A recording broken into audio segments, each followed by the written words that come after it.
ज़्यादती जो निशानो बणियल नारी कुटुंब समेत लॾपलाण करे अणॼातल हंध मुंतक़िल थी वई आहे। ॻोठ सोढो छुटो वासिन नारी बासरनि जे दॿाउ सबबि सुलेमान छुटो ते हयल ज़्यादती जे इल्ज़ाम तां फिरी वई। पुलिस जो चवणु आहे त मुतासिर नारी इल्ज़ाम हेठि आयल सुलेमान छुटो ऐं संदसि वारसनि खां लिखत में माफ़ी वरिती आहे। पीटीआई अॻवान नरगिस नाज़ जो चवणो त इलाइक़े जे बासरनि जे दॿाउ सबबि मुतासिर ख़ानदान लॾपलाण करे वियो आहे, इन जो नोटिस वरितो वञे।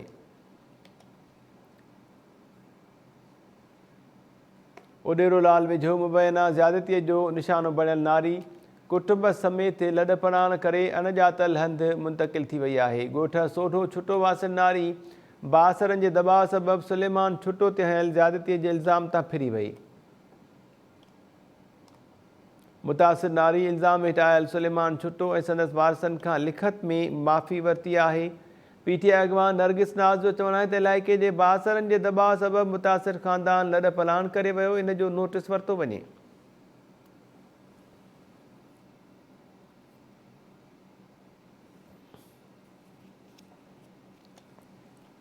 उॾेरोलाल वेझो मुबैना ज़्यादतीअ जो निशानो बणियल नारी कुटुंब समेत लॾपलाण करे अणॼातल हंध मुंतक़िल थी वई आहे। ॻोठ सोढो छुटो वासिन नारी बासरनि जे दॿाउ सबबि सुलेमान छुटो ते हयल ज़्यादतीअ जे इल्ज़ाम तां फिरी वई। मुतासिर नारी इल्ज़ाम हेठि आयल सुलेमान छुटो ऐं संदसि वारसनि खां लिखत में माफ़ी वरिती आहे। पीटीआई अॻवान नरगिस नाज़ जो चवणु आहे त इलाइक़े जे बासरनि जे दॿाउ सबबि मुतासिर ख़ानदान लॾपलाण करे वियो, इन जो नोटिस वरितो वञे। वधीक तफ़सील मालूम कयूं था वटियारी मां टाइम न्यूज़ जे रिपोर्टर कामरान मेमन खां। कामरान, छा अपडेट्स आहिनि मां वटि? जी मेहता, बिल्कुलु उॾेरोलाल स्टेशन थाणे जी हद में ॻोठ सोढो छुटो में 2 ॾींहं अॻु जेको ज़्यादती जो निशान बणियल नारी सोनी हुई, जेका जंहिं बयान ॾिनो हो बासर वॾेरे जे ख़िलाफ़, हुन पंहिंजो बयान त फेराए छॾियो आहे, पर बयान फेराइण खां पोइ ज़रियनि इहा दावा कई आहे त उहा जेका नारी आहे पंहिंजे कुटुंब समेत जेको ज़रियनि जो चवणु आहे त वॾेरनि जे चर्च ते ऐं वॾेरनि जे ज़ोरबार भरण ते हुन नारीअ खां ज़बरदस्ती अहिड़ो बयान लिखायो वियो आहे, जंहिं बैदि हुननि खे ॻोठ मां पिणु लॾायो वियो आहे।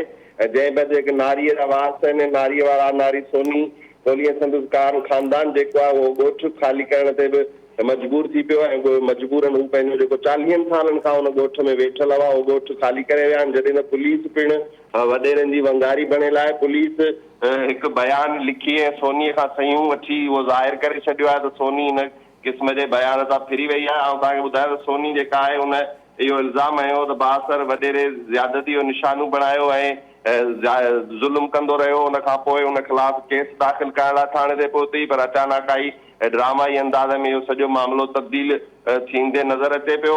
हिन वक़्तु जेको हुननि जो ॻोठु आहे जिते हू वेठल हुआ 40 सालनि खां, उहो ॻोठु ख़ाली करे ॿिए तरफ़ अणॼातल हंधि रवाना थी विया आहिनि। जंहिंखां पोइ मटियारी ज़िले जे सियासी समाजी ऐं हिंदू पंचायत जे माण्हुनि में ॾाढो ताव पखिड़ियल आहे। हुननि इहो मुतालबो कयो आहे IG सिंध खां ऐं DIG हैदराबाद खां SSP मटियारी खां त फौरी हिन मामले जो नोटिस वठी ऐं हिन जी जेका जांच आहे या इन नमूने कई वञे ऐं जेके बासर वॾेरा आहिनि जेके हिन में मुलविस माण्हू हुन ख़िलाफ़ कानून मूजिबि कार्रवाई करे सोनी जेका आहे उनखे इंसाफ़ फराहम कयो वञे। मेहता, कामरान मेमन, महिरबानी अव्हांजी तफ़सील ॿुधाइण जे लाइ।